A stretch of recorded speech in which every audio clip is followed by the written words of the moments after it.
Bija rīts, Čībiņa pamodās pagultē. Vakarā viņa tur bija novietojusi savus pilvenu un filcu čabatiņas un izbrīnītajai Salmenītai attraukusi. Bērniem nav vienmēr jāguļ gultā, bērni var gulēt arī pagultē. Čībiņa apmierināti izlīd no savas guļvietas. Vai tur nebija šauri? Salmenīte vaicāja uzlasīdam no grīdas rotaļlietas un Čībiņas drāmas. Nē, tur bija maigi, mazliet kā teltī un nedrusku garlaicīgi. Čībiņa sacīja un sniedzās pēc savām čībiņām. Tās viņa nēsāja vienmēr, jo kāju pirksti sala gan vasaru, gan ziemu.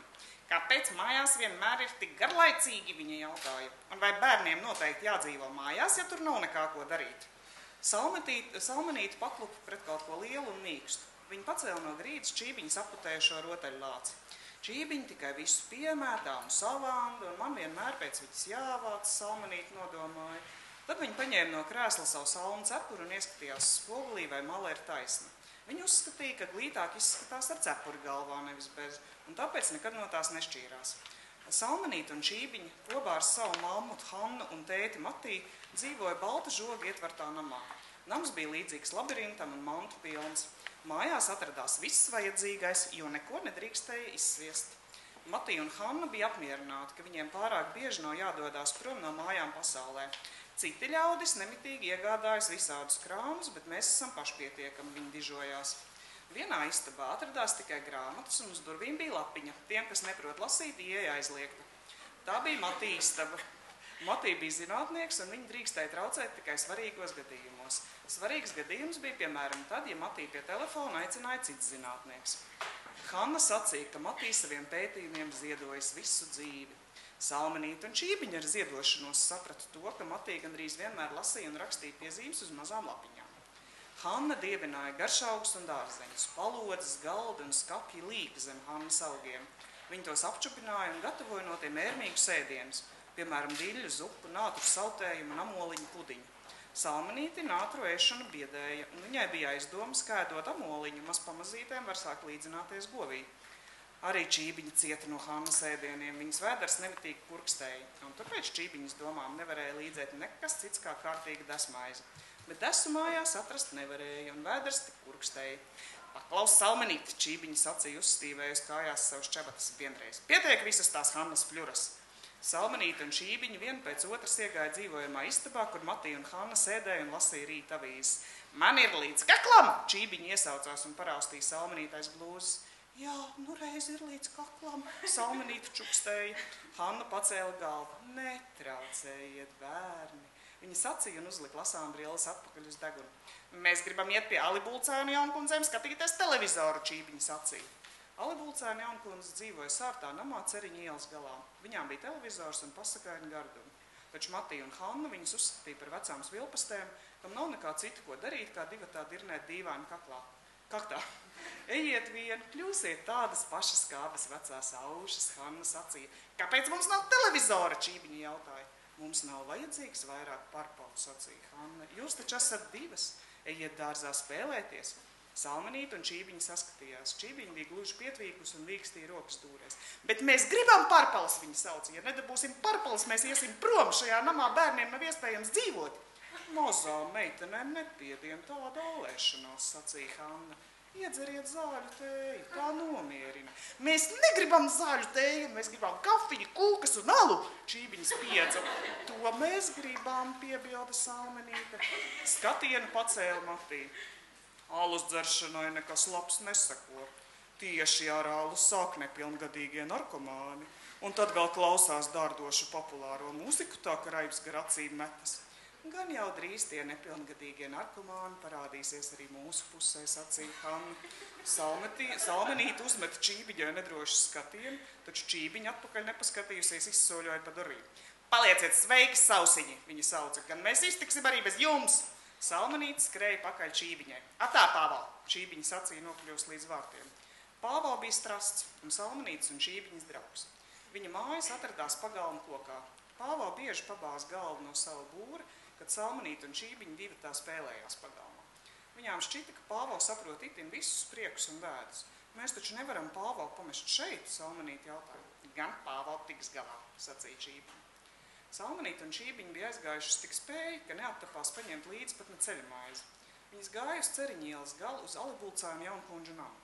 Jaunkundze šajā namā bija nodzīvojušas visu mūžu. Viņas izskatījās gandrīz vienādas un laikam tāpēc tik labi sapratās viena ar otru. Slote nav redzama, Salmenīte teica. Tā bija zīme, ka jaunkundzes ir mājās. Atstādams māju, viņas atbalstīja pret durvīm sloti. Vai tur varēs dabūt ēst? Čībiņa jautāja. Salmenīte nosodoši paskatījās. Tā nedrīkst, vaicā, bet mēs taču varam iet apraudzīt, kā viņām klājas. Meitenes pieklauvēja pie durvīm. Tur bija lasāms Alibulcēna H. Helga, ej atvērt, atskanēja Halises jaunkundzes sauciens. Helga paskatījās ārā pa durvīm. Ak, tu pasaulī, tās esat jūs, Halise, mums ir mazas viešņas. Helga ieveda Salmenīti un Čībiņu dzīvojamā istabā, kur Halise pat laban vingroja. Viņa sēdēja uz grīdas un centās aizstīvēt galvu līdz ceļgaliem. Mēs abas tievējam, Helga nočukstēja. Jaunākos gados mums padevās arī šis vingrojums, Halise sacīja. Sanāk, mēs bijām varenas špagatu taisītājas, sacīja Helga. Vai tas nozīmē spagetī? Čībiņa čukstēja Salmenītei. Nē, tas ir balets. Jaunākos gados mēs bijām arī varenas dejotājas, Halise sacīja. Mums bija daudz kavalieru. Kur tie jūs kavalieri ir tagad? Čībiņa jautāja. Jaunkundze stāstīja, ka bijis milz un daudz precinieku, bet viņām vairāk tīk divatā. Jaunkundze arī stāstīja, ka visjaukāk viņām klājas vakaros, kad abas uzdejo un iebauda zemeņu uz lievi. Reizēm mēs tā satarkojamies, ka īsti nezinām, kura ir kura. Tad viena uzliek saules brilles, un mums tūlīt kļūst skaidrs, ka tā ir Helga. Halise švīkstēja. Lielākoties no šīs līdzības cēlies viens vienīgs labums, Helga sacīja. Skolā neviens nezināja, ka esam divas, un tā mēs uz skolu gājām pārmaiņas. Kamēr viena bija skolā, otra mājās cepa maizītes. Tā mēs kļuvām par lābām, cepējām. Uzliec to plati, Halise sacīja Helgai un paņēma no grāmatplaukta biezu fotoalbumu. Salmenīte un Čībiņa apsēdās uz dīvānu viņai blakus, katrs savā pusē. Halise rādīja nodzeltējušu fotogrāfiju. Te mēs pošamies uz dejām, svētku kleitām mugurā. Vai mani mīl vēl Agustiņu, vecais gramofons sprakšķēdams spēlēja. Helga sit ar kāju taktu un aizrāva Halise dejā. Viņas maktenes parīgi riņķoja pa dzīvojamo istabu un gavilēja dziesmas taktī. Vai mani mīli vēl, Agustiņ, vai rūsa tavu mīlu nesēt? Es mājās tevi uzticīgi gaidu, nav manas jūtas mainījušās, ne? Ak, kādi agrāk bija laiki, jaunkundze svītaroja. Salmenīte un Čībiņa apaļām acīm sēdēja uz dīvaini. Katreiz baudīs tās aplietās zemenes, Čībiņa čukstēja. Tā bija zemeņu uzlieve, Salmenīte izlaboja. Mums ir gauži romantiska daba, jaunkundze stusnīja atkristams dīvānā. Kamēr jaunkundzes atpūtās, Salmenīte un Čībiņa skatījās visapkārt. Istaba bija pilna aizraujošām lietām. Vecām fotogrāfijām, austrumnieciskiem paklājiem, svečturiem un maziem porcelāna kaķiem un suņiem. Burvīgi dzīvnieciņa, Salmenīte sacīja. Mums patīk visi četrkājainie, atbildēja Halise. Kad mūsu mīnces nomira, mēs negribējām ņemt citu kaķi viņu vietā. Mēs sākām krāt šos te porcelānu, Helga teica.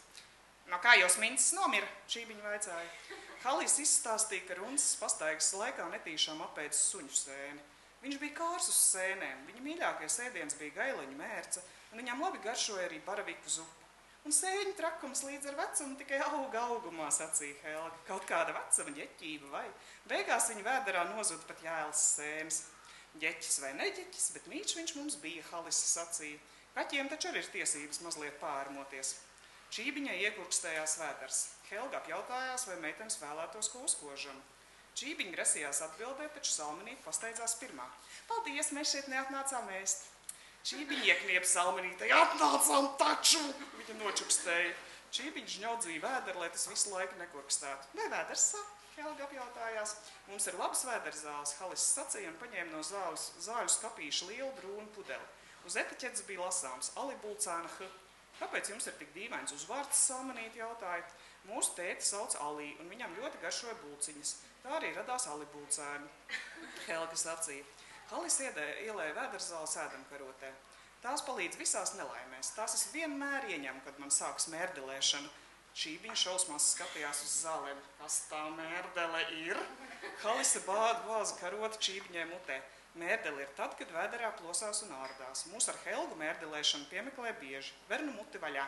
Man nav nekādas mērdeles, es tikai šausmīgi gribu ēst, Čībiņa kliedza. Ātri šurpēdienu pirms atnākusi tā mērdele. Tūlīt dotiet maizītes. Salmenīte kaunā pietvīka, taču jaunkundzes soļoja uz virtuvi un sauca. Tagad visi bērni uz bulciņām! Nu, ir kāda priekšlikuma, kā viņus vēl varētu saukt?